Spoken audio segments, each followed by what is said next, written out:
കലാഭവൻ നവാസ് അന്തരിച്ചു.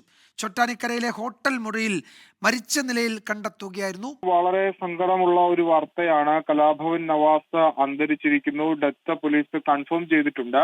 അദ്ദേഹം പ്രകമ്പനം എന്ന സിനിമയുടെ ഷൂട്ടിങ്ങിന് വേണ്ടിയാണ് ചൊട്ടാനിക്കരയിൽ എത്തിയത്. ചൊട്ടാനിക്കര വൃന്ദാവൻ ഹോട്ടലിലായിരുന്നു താമസം.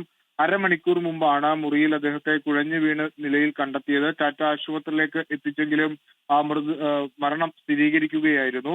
അല്പസമയം മുമ്പ് അത് പോലീസും ഔദ്യോഗികമായി അറിയിച്ചിട്ടുണ്ട്. മൃതദേഹം നിലവിൽ ടാറ്റ ആശുപത്രിയിൽ സൂക്ഷിച്ചിരിക്കുകയാണ്.